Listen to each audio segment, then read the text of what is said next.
അസ്സലാമു അലൈക്കും വറഹ്മത്തുള്ളാഹി വബറകാതു. പ്രിയമുള്ള സഹോദരന്മാരെ, ചാനലുകളിലൂടെയും നവമാധ്യമങ്ങളിലൂടെയും നാം കണ്ട ഒരു കാഴ്ചയാണ് ഒരു യുവാവ് തന്നെ ചെറുപ്പത്തിൽ പഠിപ്പിച്ച അധ്യാപികയെ വീട്ടിൽ കയറി ആക്രമിക്കുന്ന കാഴ്ച. ഞാൻ ശ്രദ്ധിച്ചത് അതിൻ്റെ അടിയിൽ വന്ന കമൻറ്റുകളാണ്. ഒരുപാട് ആളുകൾ ഈ പ്രവൃത്തിയെ ന്യായീകരിക്കുന്ന രീതിയിലാണ് സംസാരിക്കുന്നത്.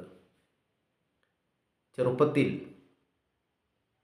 അവരെല്ലാം അനുഭവിച്ച, തങ്ങളുടെ അധ്യാപകരിൽ നിന്ന് അനുഭവിച്ച ക്രൂരമായിട്ടുള്ള അനുഭവങ്ങളെക്കുറിച്ചും പല അധ്യാപകരെയും ഈ രീതിയിൽ ആക്രമിക്കുവാനും അവരോട് പ്രതികാരം ചെയ്യുവാനും അവരുടെ മനസ്സ് വെമ്പുന്നുണ്ട് എന്ന രീതിയിലാണ് പല ആളുകളുടെയും പ്രതികരണം.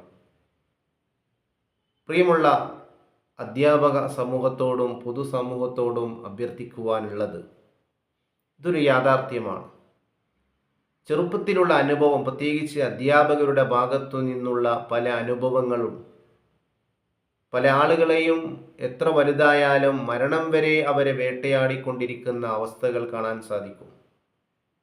കഴിഞ്ഞ ദിവസം തന്നെ ഒരു സഹോദരൻ ഒരു കൂട്ടുകാരൻ പറഞ്ഞ അനുഭവം, കോളേജിൽ പഠിക്കുന്ന കാലത്തുണ്ടായ ദുരനുഭവം, അതിപ്പോഴും മനസ്സിനെ വല്ലാതെ വേട്ടയാടിക്കൊണ്ടിരിക്കുകയാണ്. പ്രതികാരം ചെയ്യുവാനുള്ളൊരു വാഞ്ചന മനസ്സിൻ്റെ അകത്തളങ്ങളിൽ നിന്ന് ഉടലെടുത്തുകൊണ്ടിരിക്കുകയാണ്.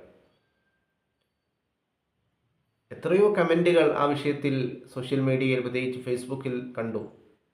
അതുകൊണ്ട് നിങ്ങളുടെ ഒരു ഇടപെടൽ, നിങ്ങൾ വളരെ ലഘുവായിട്ടായിരിക്കാം അത് കാണുന്നത്, അധ്യാപക സമൂഹം. പക്ഷേ അത് ആ കുട്ടിയുടെ, ആ പിഞ്ചു പൈതലിൻ്റെ, ആ ചെറിയ കുട്ടിയുടെ ചെറിയ ഹൃദയത്തിൽ, കുരുന്ന ഹൃദയത്തിൽ ചെലുത്തുന്ന മുറിവ്, വരുത്തുന്ന മുറിവ് വളരെ വലുതാണ്. എത്ര കാലം പിന്നിട്ടാലും അവസാനിക്കാത്ത, ഉണങ്ങാത്ത മുറിവത് സൃഷ്ടിക്കും. അതുകൊണ്ട് ഇതൊരു ജാഗ്രത മുന്നറിയിപ്പായിട്ട് ഈ സംഭവത്തെ നിങ്ങൾ കാണണം. പൊതുസമൂഹവും അധ്യാപക സമൂഹവും ഇതിൻ്റെ ഭവിഷ്യത്തുകൾ മനസ്സിലാക്കണം.